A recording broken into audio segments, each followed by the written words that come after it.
Hello everyone. स्वागत है आपका आपके अपने यूट्यूब चैनल त्यागराज क्लासेस में। मैं संजीव कुमार आपको इन्फॉर्म करना चाहता हूं कि बहुत सारे बच्चे, बहुत सारे स्टूडेंट यूपी पुलिस के री एग्ज़ाम के बारे में बहुत ज़्यादा पूछ रहे हैं। वो कमेंट भी कर रहे हैं, वो बार बार ये कह रहे हैं कि सर कब एग्ज़ाम होगा।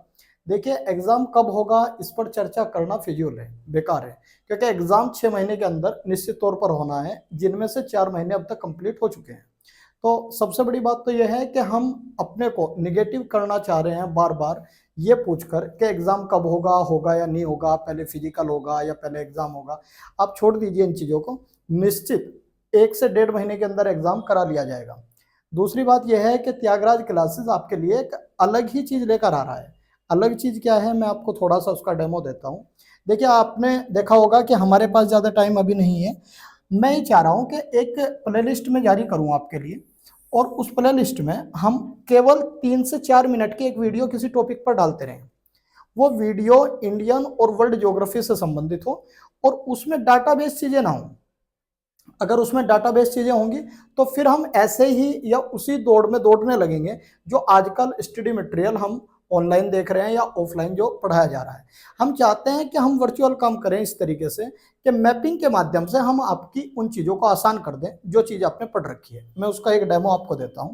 मान लीजिए मुझे इंडिया के बारे में बताना है, तो मैं इंडिया के बारे में आपको सिर्फ ये बताना चाह रहा हूँ यहाँ पर इंडिकेट करके कि मैं पोर्ट बता रहा हूँ या फिर मैं कुछ भी इस तरीके से आपको बताना चाह रहा हूँ कि देखिए, ये जम्मू कश्मीर है और ये जम्मू कश्मीर अभी हाल फिलहाल में एक नया राज्य के रूप में अस्तित्व में आया और इसे एक यूटी के रूप में हमने अपने देश में एक तरह से प्रतिस्थापित किया। नया भूभाग नहीं जोड़ा। ये आर्टिकल आप देख रहे होंगे कि प्रवेश करते हैं तो आर्टिकल 2 है इंडियन कॉन्स्टिट्यूशन का, और अगर हम अपने राज्यों में कोई चेंज करते हैं तो आर्टिकल 3 से हम करते हैं। तो देखिए क्या है कि पहले ये नॉर्मल एक पूरा राज्य हुआ करता था जिसका नाम कंबाइंड रूप से हम सबको बोलते थे जम्मू और कश्मीर। लेकिन क्या हो रहा है कि हमारा बहुत ज्यादा विवाद पाकिस्तान के साथ जम्मू कश्मीर को लेकर और चाइना के साथ बहुत ज्यादा होता था। अब हमने क्या कर लिया, अब हमने ये कर लिया कि हमने जो एक ऐसा क्षेत्र इस राज्य में था जो बहुत प्रोडक्टिविटी जिसकी थी या बहुत ज्यादा हमें जिससे बेनिफिट होता था, हमने उसे कर लिया, और जो डेजर्ट पार्ट था हमारा उसे हमने लद्दाख के रूप में एक अलग राज्य के रूप में उसे इंडिकेट किया। इससे हमें बेनिफिट क्या मिला कि अब हमें जम्मू कश्मीर जो नया राज्य अस्तित्व में आया जिसके अंदर हम देखते हैं पॉपुलेशन भी है या टूरिज्म भी है या कोई भी ऐसी चीज है, तो उसके अंतर्गत हम ये देख रहे हैं कि अब जम्मू कश्मीर की अगर हमें देखरेख करनी है तो केवल पाकिस्तान के साथ करनी है। यानी कि अब जम्मू कश्मीर केवल पाकिस्तान से लग रहा है, चीन से जम्मू कश्मीर लगता ही नहीं। तो बच्चा क्या है कि पढ़ने में बहुत ज्यादा व्यस्त है, वो इन बेसिक चीजों पर ध्यान ही नहीं दे रहा। उसे आज भी लगता है कि जम्मू कश्मीर राज्य चाइना से भी लगता है और अफगानिस्तान से भी, जबकि मैं बताना चाह रहा हूं कि नहीं, आज की डेट में जम्मू कश्मीर केवल पाकिस्तान से लगता है। ये थोड़ा सा अफगानिस्तान हमारा है, ये भी आप ध्यान रखिएगा। केवल 106 किलोमीटर की हमारी जो सरहद है वो लगती है। और अगर मैं बिल्कुल वास्तविकता में जाकर बात करता हूं तो ये भी ध्यान रखें कि ये पीओके है, पीओके, पाक ऑक्यूपाइड कश्मीर, ये हमारे अधिकार क्षेत्र में है ही नहीं। और ये जो मैंने इधर छोड़ दिया ये अक्साई चीन है, इस पर चीन का कब्जा है। तो ये दोनों क्षेत्र वास्तव में हमारे कब्जे में नहीं है, लेकिन फिर भी क्योंकि हमें अपना मैप जो बनाना है वो इस तरीके से बनाना है जो हमें प्रॉपर रूप से, ऑथेंटिक रूप से हम जिसे देख सकें। तो ये जो सीरीज आपके लिए मैं ज्योग्राफी की लेकर आ रहा हूं, इसका बस एक ही उद्देश्य है, इसमें कुछ लिखना नहीं है। सबसे पहली कंडीशन, इसमें कोई लिखने का कार्य नहीं होगा। इसमें केवल आपके माइंड पर डायरेक्ट काम किया जाएगा। आपको ये चीजें दिखाई जाएंगी कि आप इस चीज का ध्यान रखना, इस चीज का ध्यान रखना, इस चीज का ध्यान रखना। तो आपको क्या करना है, केवल 4 से 5 मिनट की इन वीडियोस के माध्यम से मैं एक एक टॉपिक को उठाऊंगा और लगभग 30 से 35 क्लास में मैं ज्योग्राफी के बाय मैपिंग एक एक चीज आपको समरी याद कराऊंगा। आपको कहीं नोट करने की कोई आवश्यकता नहीं है, कोई जरूरत नहीं है। दूसरी बात आप ये समझ लीजिए, मैं एक और डेमो आपको दे देता हूं, ये भी ध्यान रखें। ये 31 अक्टूबर 2019 में अस्तित्व में आया, तो ये बहुत इंपॉर्टेंट है जम्मू कश्मीर। मैं इसके बारे में विस्तृत रूप से चर्चा तभी करूंगा जब हम क्या करेंगे, इसे एक प्लेलिस्ट के माध्यम से पूरा करेंगे। मैं एक एग्जांपल और ले लेता हूं, आप इसे भी देखिएगा। मान लीजिए आपने बहुत अच्छे से पढ़ा है सिंधु नदी तंत्र, सिंधु नदी तंत्र आपने बहुत अच्छे से पढ़ा है। तो मैं आपको बस छोटी सी एक बात कह रहा हूं, अभी एक क्वेश्चन का भी मैं आपके सामने डिस्कस करूंगा। देखिए ये जैसे पाकिस्तान है और हम देखते हैं कि यहाँ चेमा युंगडुंग ग्लेशियर से ऐसे एक नदी निकलती है जिसका नाम है सिंधु, और यहाँ ये गिर जाती है। ये कराची है, कराची इसके पूर्व में है जहाँ सिंधु नदी गिरती है। मैं स्पष्ट तौर पर अभी आपको ये बता भी रहा था कि 3 देश हमारे आसपास है, ये चाइना है, अफगानिस्तान है और ये पाकिस्तान है। तो मैं देख रहा हूँ कि सिंधु नदी जो है वो 3 देशों से होकर गुजर रही है, लेकिन खास बात ये हमारे जम्मू कश्मीर राज्य से होकर नहीं गुजरती। देखो कितना नया क्वेश्चन है, मैंने इसे करंट से इंडिकेट कर दिया, जोड़ दिया, ऐड कर दिया। जम्मू कश्मीर राज्य से सिंधु नहीं जाती, ये हम अपडेट ही नहीं कर पाए। बात समझ रहे हैं ना?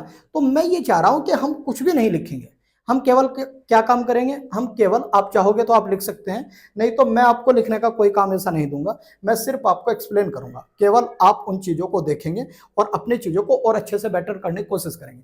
मैंने इसे क्यों बनाया मैं ये बता दूं आपको। जैसे मैं अभी ये बता रहा था आपको, ध्यान देंगे आप जरा, कि जैसे ये सिंधु नदी तंत्र है, तो सिंधु नदी तंत्र में क्या है कि पंजाब की 5 नदियां हैं, इसीलिए इसे पंजाब कहा गया। झेलम देखिए, और ये चिनाब। तो ये जो चिनाब आप देख रहे हैं ये 5 नदियों में सबसे लंबी है, लेकिन चिनाब पाकिस्तान में जाकर, झेलम ऊपर से जो आ रही है वो पाकिस्तान में जाकर चिनाब में मिलती है, इंडिया में नहीं। बात समझ रहे हैं? इसके बाद और बारीक बात क्या है इसमें कि झेलम चिनाब एक रावी, मैं इसी पेन से इंडिकेट करता हूं, एक रावी है, ये रावी आप देख रहे हैं। रावी के बाद आप ये रावी आप देख रहे हैं, ठीक है। तो झेलम चिनाब रावी, और फिर ये मैं बना रहा हूं यहां सतलज, और ये है व्यास। और देखो इसमें क्या इंपॉर्टेंट है कि 5 नदियों में देखो कितना बारीक तरीके से आपको समझना है कि सिंधु नदी है, कोई प्रॉब्लम नहीं, उद्गम भारत के बाहर, भारत के सिर्फ लद्दाख राज्य से बहते हुए गिर जाती है। अब इसमें जो झेलम है, जो सबसे ऊपर से मैं झेलम आपको दिखा रहा हूं, तो ये जो झेलम है ये भी पाकिस्तान में अपना पानी चिनाब को दे रही है। ये जो मैं नीचे से बता रहा हूं व्यास, ये भी अपना पानी उसे दे रही है। तो झेलम, चिनाब, ये सारी नदियां सम्मिलित रूप से केवल पानी देती हैं चिनाब को, और चिनाब ये सारा पानी पाकिस्तान के मिठानकोट में ये सिंधु को देती है। ये पाकिस्तान में एक जगह है मिठानकोट। और ये आईएएस प्री 2021 का क्वेश्चन था कि पंजाब की 5 नदियों में से कौन सी वो नदी है जो कंप्लीट रूप से सबसे पानी लेकर सिंधु को देती है। और खास बात एक और देखिएगा, 5 नदियां हैं, झेलम, चिनाब, रावी, व्यास और सतलज। इसमें जो झेलम, चिनाब, रावी और ये जो व्यास है, ये व्यास, ये एकमात्र ऐसी नदी है जिसका स्टार्टिंग पॉइंट भी इंडिया में और एंडिंग पॉइंट भी इंडिया में, और ये पंजाब में कपूरथला नामक स्थान पर हरी के बैराज में गिरती है। और वहीं से एक नहर निकली है, इंदिरा गांधी नहर, राजस्थान के लिए, जो भारत की सबसे बड़ी सिंचाई परियोजना भी है।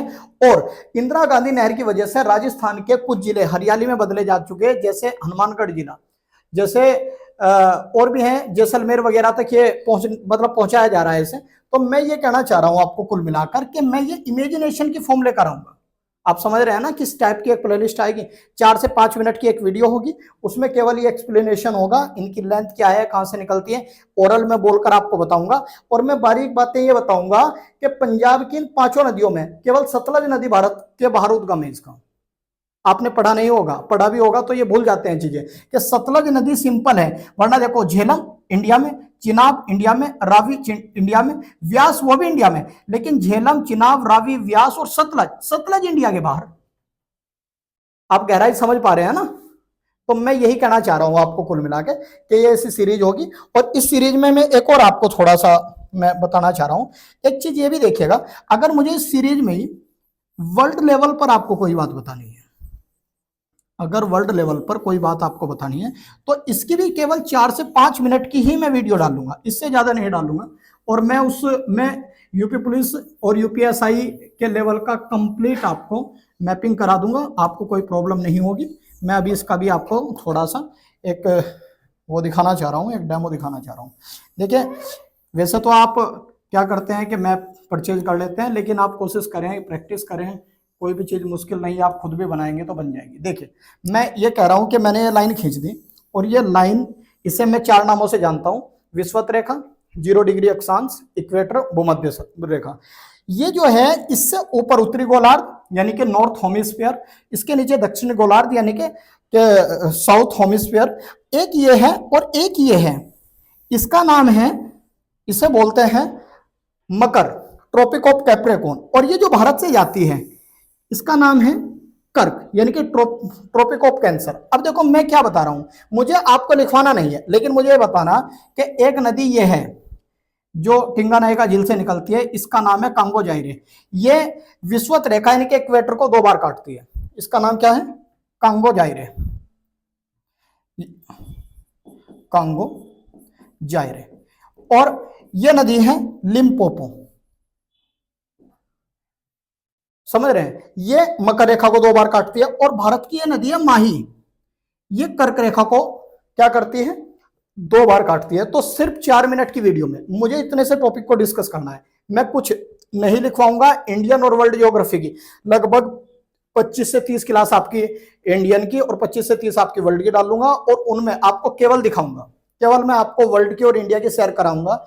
मैं केवल आपका ध्यान आकर्षित करूंगा, मैं रटाऊंगा नहीं, आपको समझाऊंगा, ताकि आपके माइंड का जो इमेजिनेशन वाला जो सिस्टम है वो एक्टिव हो और आप इस तरीके से पढ़ सकें। तो एक ये इंट्रोडक्शन क्लास थी, आप प्लेलिस्ट में इसे कंटिन्यू देखना स्टार्ट करें, कमेंट के माध्यम से मुझे बताते रहें। अगर आप किसी टॉपिक पे चाहते हैं तो मैं बहुत जल्दी उस पर वीडियो लेकर आऊंगा।